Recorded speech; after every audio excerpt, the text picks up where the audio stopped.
আমার বড় ননদের ছেলে আমাদের সাথে আমাদের বাড়িতেই থাকত। সে সব সময় আমাকে লুকিয়ে লুকিয়ে দেখত। একদিন আমি জামা কাপড় পাল্টাচ্ছিলাম। হঠাৎ আমার চোখে পড়ে যে আমার ননদের ছেলে আমাকে আড়াল থেকে দেখছে। আমি তাকে ধরে খুব মারি। সবার সামনে তাকে মেরে বাড়ি থেকে বের করে দিই। একদিন আমি বাজার থেকে ফিরে আমার মেয়ের ঘরে যাই। আর সেখানে গিয়ে আমি যা দেখি তা দেখে আমার হুঁশ উড়ে যায়। কারণ আমার মেয়ের সাথে। শিখা, কাজ করার সময় একটু চোখ কান খোলা রাখবে। সব সময় তাড়াহুড়ো করে কাজ করো তুমি। আমার শাশুড়ির গলার আওয়াজ শুনে আমি তাড়াতাড়ি কড়াইয়ের তেলে পেঁয়াজ ঢেলে বাইরে বেরিয়ে আসি। কে জানে আমি আবার কি ভুল করে ফেলেছি। আমার বিয়ের 7 মাস হয়ে গেছে, আর এই 6-7 মাসের একদিনও যায়নি যেদিন আমি শাশুড়ির বকা খাইনি। আমার শাশুড়ি এক হাতে ঝাড়ু নিয়ে অ্যাকুরিয়ামের কাছে দাঁড়িয়েছিলেন, যেটা দেওয়ালের সাথে লাগা ছিল। অ্যাকুরিয়ামের পেছন থেকে ঝাড়ু দিয়ে জোর করে ধুলো বের করার চেষ্টা করছিলেন। এটা ওনার রোজ দিনের কাজ। ঘরের কোনায় কোনায় গিয়ে আমার কাজের খুঁত বের করা। আমার স্বামী আশিকের আসার সময় হয়ে গেছে। সে যদি এসে তার মায়ের হাতে ঝাড়ু দেখে তাহলে আমার কপালে দুঃখ আছে। আমি এগিয়ে গিয়ে মাকে বলি, ঝাড়ুটা আমাকে দিন মা, আমি ধুলো বের করছি। শাশুড়ি মা মুখটা বেজার করে আমার হাতে ঝাড়ুটা ধরিয়ে দেন আর বলেন, যখন আমার মেয়ে ঘর পরিষ্কার করত তখন পুরো বাড়ি চকচক করত। সে শ্বশুর বাড়ি চলে যাওয়ার পর থেকে বাড়ির চমকটাই নষ্ট হয়ে গেছে। ওনার কথা শুনে আমার খারাপ লাগে। আমি সারাদিন ধরে বাড়ির কাজ করতাম, কিন্তু কিছুতেই ওনার মেয়ের মতন কাজ করতে পারতাম না। অনেক কষ্টে আমি কোণা থেকে না দেখতে পাওয়া ধুলো বের করে যখন রান্নাঘরে যাই, তখন দেখি সব পেঁয়াজ পুড়ে কালো হয়ে গেছে। আমি বুঝতে পারছিলাম না আমি কি করব। বাড়িতে আর পেঁয়াজ নেই, আর বিকেলে আমার ননদ আসবে তার স্বামীর সাথে। আমি শাশুড়িকে কিছু না বলে চটপট ঘরে গিয়ে আশিককে ফোন করে বলি সে যেন ফেরার সময় পেঁয়াজ কিনে নিয়ে আসে। এটা শুনে আশিক একটু রেগে যায় আর বলে, তোমার সব কাজ শেষ মুহূর্তে কেন মনে পড়ে? কিন্তু যখন আমি তাকে অনেক অনুরোধ করি তখন সে রাজি হয়ে যায় আর ফেরার সময় পেঁয়াজ কিনে নিয়ে আসে। তার আগে আমি লুকিয়ে লুকিয়ে পোড়া পেঁয়াজগুলো ওখান থেকে সরিয়ে দিই। আমার ননদের আসার আগেই আমি বিরিয়ানি বানিয়ে ফেলি। আমার ননদের বিয়ে আমার সাথেই এক সময়ই হয়েছিল। সে শ্বশুর বাড়ি চলে গেলেও তার স্মৃতি এই বাড়িতে রেখে গিয়েছিল। উঠতে বসতে আমার শাশুড়ি তার মেয়ের কথা বলতেন। আমি খুব যত্ন করে ডাইনিং টেবিলে খাবার সাজাই। আমরা সবাই যখন খেতে বসি তখন আমার স্বামী আমার বিরিয়ানির খুব প্রশংসা করে। কিন্তু আমার শাশুড়ি আমার সব আনন্দে জল ঢেলে দেন। তিনি বলেন, কিন্তু আমার মেয়ের হাতের বিরিয়ানির রংটাও কত সুন্দর হতো। এটা শুনে আমার সারা দিনের খাটুনি মাটি হয়ে গেল। আমার পেটটাও একদম ভরে গেল। আর কোনো খিদে রইল না। আমি সবার এঁটো বাসন তুলে সেইগুলো রান্নাঘরে মাজতে নিয়ে যাই। আমার চোখে পানি চলে আসে। আমার বাপের বাড়ির কথা মনে পড়ে যায়। ওখানে বাবা আমার সব কাজের প্রশংসা করত। আমার রান্না করা খাবার তো সবাই চেটেপুটে খেত। আর এখানে হাজার চেষ্টা করা সত্ত্বেও কারুর আমার কাজ পছন্দ হয়ে ওঠে না। আমার স্বামী আর শাশুড়ি সারাদিন আমার ননদের নাম করত। আমার ননদ তাদের প্রাণ ছিল। আমার শাশুড়ির ভাইয়ের ছেলের বিয়ে ছিল, আর তার জন্য আমি জামা কাপড় খুঁজছিলাম। তখন আমার শাশুড়ি আমার ঘরে এসে বলেন, বৌমা আজ তুমি শাড়ি পরে যেও, কারণ আমার মেয়েও শাড়ি পরে আসছে। এটা শুনে আমি চিন্তায় পড়ে যাই, আমি শাড়ি সামলাতে পারি না। কিন্তু আমি এটা বুঝতে পারছি না যে আমার ননদ শাড়ি পরছে বলে আমাকেও কেন শাড়ি পরতে হবে। আশিক অফিস থেকে ফিরে আমার গোমরা মুখ দেখে জিজ্ঞেস করে, কি হয়েছে তোমার? আমি বলি, মা আমাকে শাড়ি পরতে বলেছেন। আমার শাড়ি পরতে ভালো লাগে না। হাজার চেষ্টা করে পুরো শরীর ঢাকা সত্ত্বেও আমার মনে হয় যে আমার চেহারাটা পুরো ঢাকা পড়ে না।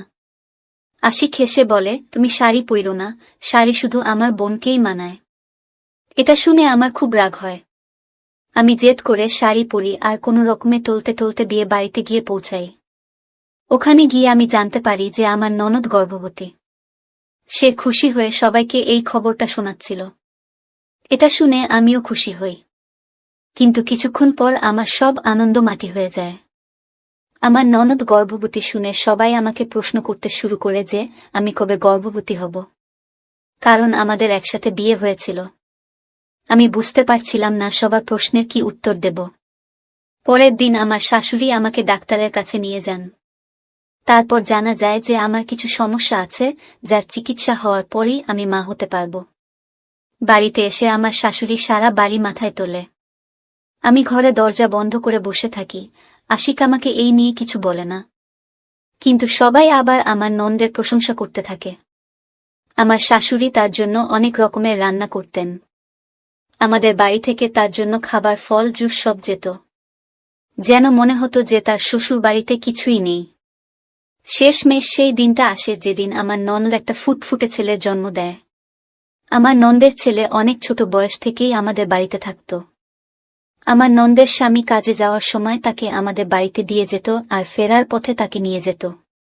আমার ননদ ঘর আর বাচ্চা দুটো একসাথে সামলাতে পারত না, তাই সে তার ছেলেকে আমাদের বাড়িতে পাঠিয়ে দিত। সেই ছোট বাচ্চাটাকে আমি খুব ভালোবেসে ফেলি। আমার শাশুড়ি মায়ের বয়স হয়েছিল, ওনার ক্ষমতা ছিল না এত ছোট একটা বাচ্চাকে সামলানোর। তাই আমার নন্দের ছেলে আকাশের দায়িত্ব আমার ঘাড়ে এসে পড়ে। কিছুদিন পর আবার সুখবর আসে যে আমার ননদ আবার মা হতে চলেছে। তারপর সে আকাশকে পুরোপুরি আমার উপর ছেড়ে দেয়। আমিও আকাশকে নিজের সন্তানের মতন বড় করতে থাকি। আমার নিজের কোনো সন্তান ছিল না, তাই আমি আকাশকে নিজের সন্তান ভাবতাম। আমার ননদ আকাশকে আর বাড়ি ফিরিয়ে নিয়ে যাওয়ার কথা বলে না, আর সে বরাবরের মতন আমাদের বাড়িতেই থেকে যায়। আমার আকাশের প্রতি ভালোবাসা দেখে স্রষ্টার আমার উপর কৃপা হয়। আকাশের যখন 3 বছর বয়স তখন আমার একটা মেয়ে হয়। আমার মেয়ে হওয়ার পরেও আমি আকাশকে নিজের কাছে রাখি আর দুটো বাচ্চাকেই একসাথে বড় করি।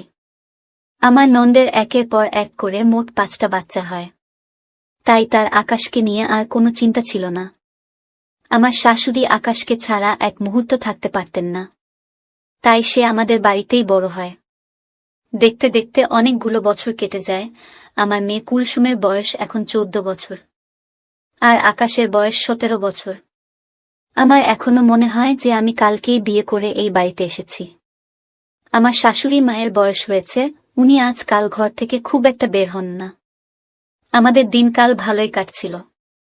একদিন আমি খাটে বসে চা খাচ্ছিলাম আর কুলসুম আমার পাশে বসে বই পড়ছিল। আমি তাকে জিজ্ঞেস করি, কি ব্যাপার কুলসুম, আজকাল তোর আকাশ দাদা তোকে পড়াশোনায় সাহায্য করে না? কুলসুম মাথা নাড়ে আর বলে, আজকাল আমার আকাশ দাদার ব্যবহার ভালো লাগে না, ও কেমন বদলে গেছে। তাই ওর সাথে কথা বলতে আর তেমন ইচ্ছে করে না। ওর সাহায্যের আমার কোনো প্রয়োজন নেই, আমি নিজেই পড়ে নেব। এটা শুনে আমার হাসি পায়।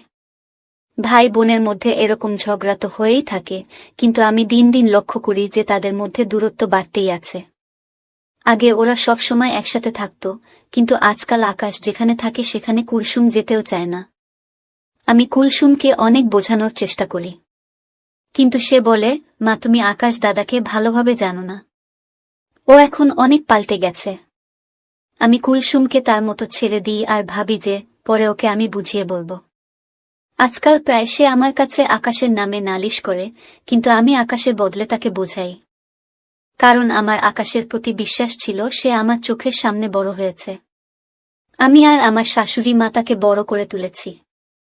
আমাদের শিক্ষায় সে বড় হয়েছে, তাই সে কখনই খারাপ হতে পারে না, এটা আমার বিশ্বাস ছিল। কিন্তু এই কয়েকদিন আমিও আকাশের মধ্যে একটা পার্থক্য লক্ষ্য করছি। ও সারাদিন আমার উপর নজর রাখত। আকাশ আমার ছেলের মতো ঠিকই, কিন্তু সে আমার স্বামীর ননদের ছেলে, তাই আমি ওর সামনে ঘোমটা দিয়ে থাকতাম। ও যখন কলেজ থেকে ফিরত তখন রান্নাঘরের বাইরে বসে আমাকে কাজ করতে দেখত। ওর নজরটা আমার ভালো লাগে না।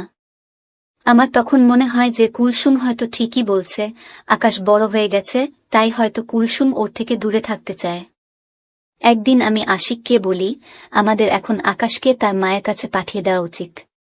একটা কম বয়সী ছেলেকে আমাদের বাড়িতে রাখা ঠিক নয়।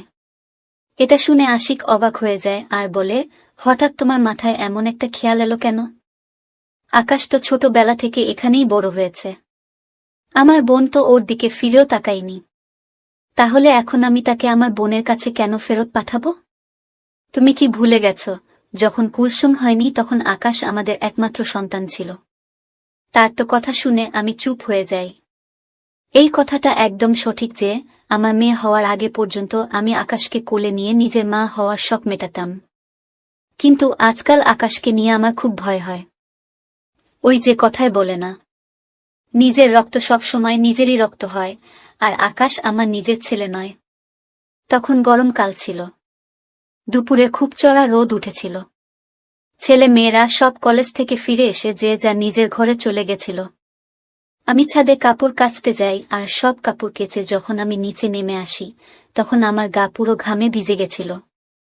আমি ভাবি যে রাতের খাবার বানানোর আগে আমি কাপড়টা বদলে ফেলি। আমি ঘরে গিয়ে কাপড় বদলাতে শুরু করি। হঠাৎ আমার মনে হয় যে কেউ আমাকে দেখছে। আমি পেছনে ঘুরে দেখতেই ঘরের জানালাটা বন্ধ হয়ে যায়। আমি হতবাক হয়ে তাকিয়ে থাকি, জানালাটা খুলে কেউ একটা আমাকে কাপড় বদলাতে দেখছিল।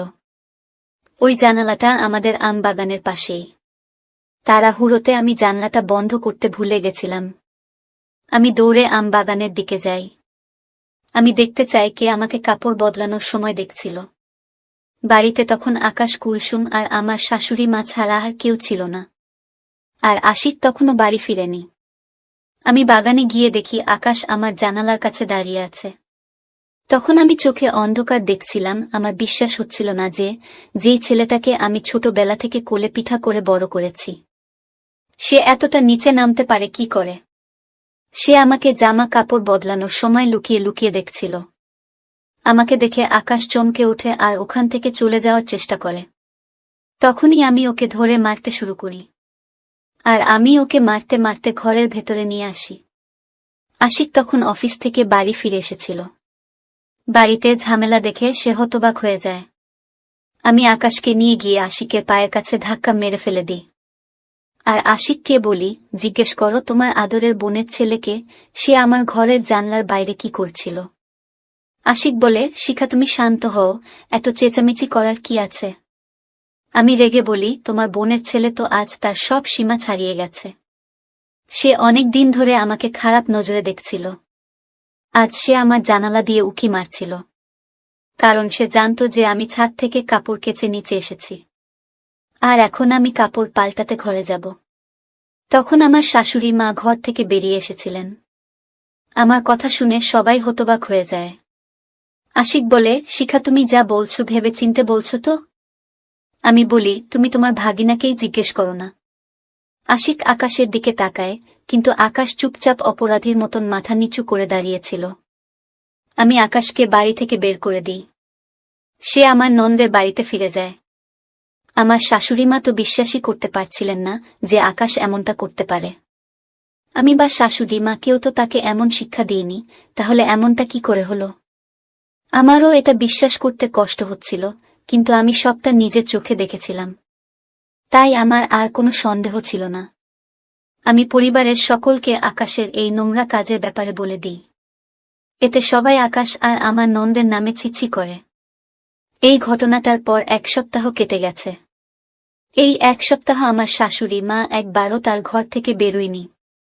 আশিক তো আমার সাথে বেশি কথা বলে না। আমিও চুপচাপ ছিলাম। কুলসুম সারাদিন নিজের ঘরেই থাকত। আমার তো এখন ভয় হতে থাকে যে যদি আকাশ কুলসুমের সাথে খারাপ কিছু করত, তখন আমরা লোকের কাছে কি করে মুখ দেখাতাম। আকাশের যাওয়ার পর আমি বুঝতে পারি যে আকাশ বাড়ির অনেক ছোটখাটো কাজ করে দিত। ও চলে যাওয়ার পর সেই সব কাজ আমার ঘাড়ে এসে পড়ে। আমাকে রোজ বাজারে যেতে হতো। আশিক সারাদিন অফিসে থাকত, আর সে অনেক বেলা করে ফিরত। তাই কিছু কেনার দরকার হলে আমাকেই বাজারে যেতে হতো। একদিন দুপুরে খুব চড়া রোদে আমাকে বাজারে যেতে হয়। আমি কয়েকটা কেনাকাটা করে তাড়াতাড়ি বাড়ি ফিরে আসি। বাড়ি এসে আমি প্রথমে কুলসুমের ঘরে গিয়ে তার পছন্দের কেকটা দিয়ে আসি। সে ঘরে পড়াশোনা করছিল। আমি তার জন্য তার পছন্দের কেকের দোকান থেকে কেক আর চকোলেট কিনে এনেছি। কুলসুম তখন তার ঘরে লেখাপড়া করছিল। যেই আমি কুলসুমের ঘরে গিয়ে দরজাটা খুলি, অমনি আমার আত্মা কেঁপে ওঠে। আমার মেয়ে একটা ছেলের সাথে বিছানায় শুয়েছিল। কুলসুম হয়তো ভেবেছিল আমার বাজার থেকে ফিরতে দেরি হবে। তখন আমাকে দেখে তার চেহারার রং পাল্টে যায়। তার পাশে শুয়ে থাকা ছেলেটা দ্রুত করে উঠে ঘরের জানালা দিয়ে পালিয়ে যায়। আমি তার পিছু নিয়ে আম বাগানে যাই, কিন্তু সে পেছনের দরজা দিয়ে পালিয়ে যায়। সে এত তাড়াতাড়ি পালায় যেন মনে হয় এটা তার প্রতিদিনের অভ্যাস। আমি হতাশ হয়ে বাগানে বসে পড়ি। কুলসুম আমার জন্য জল নিয়ে আসে, কিন্তু আমি জলের গ্লাসটা মাটিতে ফেলে ভেঙে ফেলি। আমি কুলসুমের চুলের মুঠি ধরে বলি, সত্যি করে বল, এইসব কতদিন ধরে চলছে? ওই ছেলেটা কে ছিল যে দুপুরবেলা তোর ঘরে ঢুকেছিল? কুলসুম ভয়ে কেঁদে ফেলে, কিন্তু আমি বলি, আজ আমার হাত থেকে তুমি কিছুতেই বাঁচতে পারবে না। কুলসুম কাঁদতে কাঁদতে বলে, এই ছেলেটা আমার সাথে কলেজে পড়ে। আমি ওকে খুব পছন্দ করি, কিন্তু আকাশের ওকে পছন্দ ছিল না। আকাশ চাইতো না আমি ওর সাথে মেলামেশা করি, কারণ ওর মনে হতো ও খারাপ ছেলে। কুলসুম আরও বলে যে আকাশ কুলসুমকে ওই ছেলেটার সাথে মেলামেশা করতে বারণ করত, আর এই কারণেই ওদের মধ্যে দূরত্ব বেড়েছিল। কুলসুমের পছন্দ ছিল না আকাশ তাকে কোনো কাজে বাধা দিক, আর আকাশ কুলসুমকে ভুল পথে যেতে দিতে চায়নি। আকাশ আমাকে কুলসুমের ব্যাপারে অনেকবার জানাতে চেষ্টা করেছিল, তাই সে আমার আশেপাশে ঘুরত, কিন্তু তার সাহস হয়ে ওঠেনি এই কথাটা আমাকে মুখ ফুটে বলার। কুলসুম আকাশের বিরুদ্ধে আমার কান ভাঙাত, ওর নামে খারাপ কথা বলত। তাই আমি আকাশের নজরের খারাপ অর্থ বের করেছিলাম, কিন্তু আকাশ আসলে আমাকে কুলসুমের ব্যাপারে বলতে চেয়েছিল। সেই দিনও যখন আমি জামা কাপড় পাল্টাচ্ছিলাম, তখন ওই ছেলেটা কুলসুমের সাথে দেখা করে বাগানের পিছনের দরজা দিয়ে পালাচ্ছিল। তার নজর যখন আমার জানালার দিকে পড়ে, তখন সে সেখানে এসে আমার ঘরের জানালা দিয়ে উঁকি মারে। সে লুকিয়ে লুকিয়ে আমাকে দেখছিল। আমি যখন বাগানে গিয়ে পৌঁছাই, তখন ওই ছেলেটা পেছনের দরজা দিয়ে পালিয়ে গেছিল। আকাশ বুঝতে পেরেছিল যে সে বাগানে আছে, তাই সে তাকে ধরার জন্য বাগানে গেছিল। আমি যখন বাগানে যাই, তখন আমি সেখানে আকাশকে দেখতে পাই, আর আমার মনে হয় যে আকাশ আমার ঘরের জানালা দিয়ে উঁকি মারছিল। কিন্তু আসলে সেটা আকাশ ছিলই না, সেটা ছিল কুলসুমের প্রেমিক আশিক। আর আমার শাশুড়ি মা যখন আকাশকে প্রশ্ন করে, তখন সে কোনো কথা বলে না, কারণ সে কুলসুমের সম্মান বাঁচাতে চেয়েছিল। এটা যদি জানাজানি হতো যে কুলসুম তার নিজের বাড়িতে তার প্রেমিকের সাথে দেখা করে, তাহলে সবাই ছিছি করত। আমার শাশুড়ি মা সবাইকে বলে বেড়াত যে আমি আমার মেয়েকে শিক্ষা দিতে পারিনি। আকাশ চায়নি আমার দিকে কেউ আঙুল তুলুক, তাই সে সব দোষ নিজের ঘাড়ে নিয়ে নিয়েছিল। কুলসুম সবটা জেনেও চুপ করেছিল, সে কাউকে সত্যিটা বলেনি। কুলসুমের কথা শুনে আমার হুঁশ উড়ে যায়। আমি না জেনে অনেক বড় ভুল করে ফেলেছি। আমি যাকে দোষী ভেবেছিলাম, সে আসলে আমার বাড়ির সম্মানের কথা ভেবে এত কিছু সহ্য করেছে। আমাকে এখন যে করেই হোক ভুলটা শুধরে নিতে হবে। আমি তখনই আমার ননদের বাড়িতে চলে যাই, সেখানে গিয়ে আকাশের কাছে হাত জোট করে ক্ষমা চাই। আকাশ আমাকে জড়িয়ে ধরে বলে, মামি, তোমার ক্ষমা চাওয়ার কোনো প্রয়োজন নেই। আমি তোমাকে খুব ভালোবাসি, তোমার জন্য আমি সবকিছু করতে পারি। আজ আকাশ প্রমাণ করে দিল যে ভালোবাসার সম্পর্ক রক্তের সম্পর্কের থেকে অনেক বড় হয়। আমি বাড়ি ফিরে আশিক আর আমার শাশুড়ি মাকে সবটা খুলে বলি। আমি আকাশের সাথে অন্যায় করেছি, তাই তারা আমাকে যে শাস্তি দেবে আমি মাথা পেতে নেব, কিন্তু সবাই আমাকে ক্ষমা করে দেয়। এখন আমাকে আর আশিককে কুলসুমের ভুল পথে যাওয়া থেকে আটকাতে হবে, নইলে হয়তো সামনে অপমান আর বড় কোনো বিপদের আশঙ্কা হতে পারে।